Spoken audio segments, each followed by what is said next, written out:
होली की आत्मा।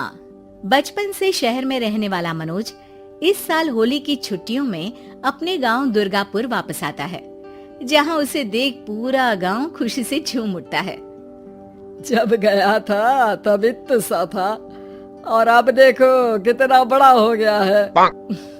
हाँ सरपंच जी, जब मैं गया था तब आप भी बहुत जवान थे और अब देखो कितने बूढ़े हो गए हैं आप। चला चलो बढ़िया है, बच्चा घर वापस आ गया। इसी खुशी में आज रात पार्टी होगी। क्या बात है, गांव में भी पार्टियां होने लगी। वैसे अगर पार्टी की बात है तो आज क्यों सीधा होली पार्टी करते हैं। होली पार्टी की बात सुन चहल पहल में अचानक सन्नाटा छा जाता है, जिसे देख मनोज को कुछ अजीब लगता है। लेकिन तभी सरपंच बात पलट देता है। अब बहुत देर हो गई, चलो सब अपने घर चलो, पार्टी के बारे में कल सोचेंगे। मनोज भी मम्मी पापा के साथ घर आ जाता है, पर होली पार्टी और उस पर पूरे गांव की खामोशी वाली बात अभी तक उसके जहन से निकलती नहीं। पापा, होली पार्टी की बात पर सब चुप क्यों हो गए थे? अरे होगी उनकी कोई अपनी बात, मुझे गांव की पंचायत ही थोड़ी पता है। थक गया हूँ, चलो सो जाते हैं, कल बात करते हैं।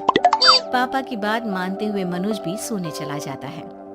आज तो छुपा लिया, लेकिन हफ्ते बाद जब होली का दिन आएगा तब इसे कैसे रोकोगे? अगली सुबह सूरज के साथ ही मनोज भी गांव घूमने निकल जाता है, जिस पर रास्ते में उसे अपनी ही उम्र के कुछ लड़के भी मिलते हैं, जिनसे दोस्ती कर अब वो उनके साथ घूमने लगता है। इसी तरह कुछ दिन बीत जाते हैं और होली नजदीक आने लगती है। दोस्तों, होली में 4 दिन ही बचे हैं, पर गांव में उसकी कोई तैयारियां क्यों नहीं दिख रही? क्योंकि यहाँ होली नहीं मनाई जाती। अरे पर ऐसा क्यों? वो राजा भूषण। अरे तुम 4 दिन के लिए आए हो, क्या इतना सोच रहे हो? चलो कुछ खाने चलते हैं। इसी के साथ एक बार फिर होली की बात को टलते हुए देख मनोज को शक होने लगता है।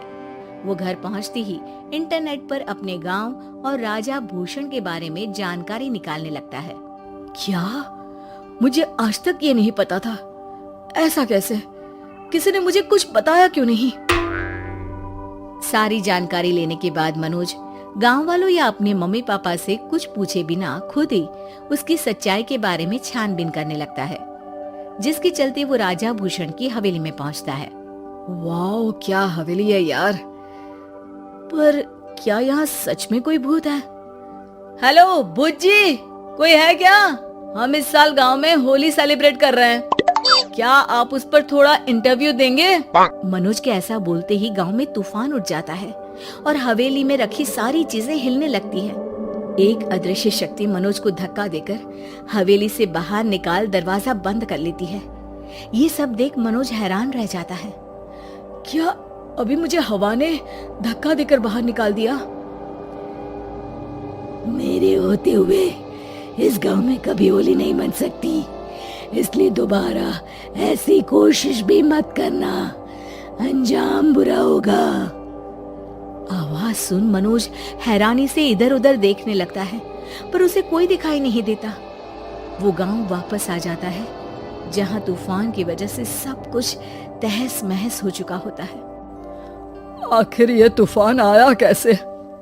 ना ऐसा कोई मौसम था और ना ही हमने होली का त्योहार मनाने की बात की थी।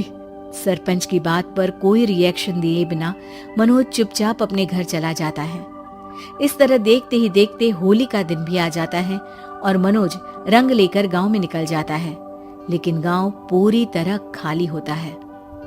अरे त्योहार का दिन है, धूमधाम की जगह मातम क्यों मनाया हुआ है? मनोज की आवाज सुन सब अपने घर की खिड़कियां खोल के घर के अंदर से ही उसे वापस जाने के लिए कहने लगते हैं, पर वो किसी की नहीं सुनता। तुझे पहले भी समझाया था, अगर होली खेलने की कोशिश भी की तो अच्छा नहीं होगा। अरे बात मान लो बेटा, तुम्हें सच नहीं पता। मुझे सब पता है। सालों पहले इस राजा ने एक अंधविश्वास फैलाया और आप लोग आज तक उसे मानते आ रहे हो। अरे बेटा, जब तुम पैदा भी नहीं हुए थे उससे भी बहुत पहले से इस गांव पर होली का श्राप है। अगर गांव में होली का त्योहार मनाया जाता है तो प्रलय आना पक्की बात होती है। राजा भूषण इस सब में नहीं मानते थे और त्योहार मनाने लगे, जिसके चलते होली वाले ही दिन पहले उनके बेटे की और फिर उनकी मृत्यु हो गई। तभी से गांव की रक्षा के लिए उनकी आत्मा उस हवेली में रह रही है। सबकी बातें सुन मनोज उलझन में पड़ जाता है। सोचना भी मत मनोज, अगर तुमने इस परंपरा को तोड़ने की कोशिश भी की तो उसका परिणाम इस गांव और गांव के लोगों के लिए अच्छा नहीं होगा। मुझे भी यकीन नहीं हो रहा कि आप लोग एक बेतुकी बात को मानकर सालों से रंगों के त्योहार को मातम की तरह मनाते आ रहे हो। मनोज किसी की कोई बात ना मानते हुए पूरे गांव में रंग बिखेर देता है, जिसके तुरंत बाद वहां तूफान के साथ बिजलियां गरजने लगती है। अचानक मौसम में ऐसा बदलाव देख जहां मनोज कंफ्यूजन में आ जाता है, वहीं गांव वाले डर से सहम जाते हैं।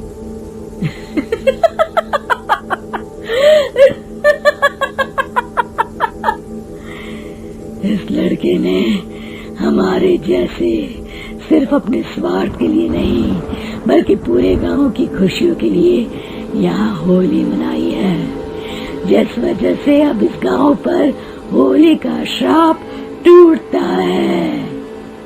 ऐसा बोलकर राजा का भूत वहां से गायब हो जाता है, जिसके बाद गांव के लोग धूमधाम से होली मनाते हैं। खुशियों के रंग गांव में बिखरे ही होते हैं कि अगली सुबह अचानक मनोज कहीं गायब हो जाता है और एक बार फिर गांव में होली का नया राज शुरू हो जाता है।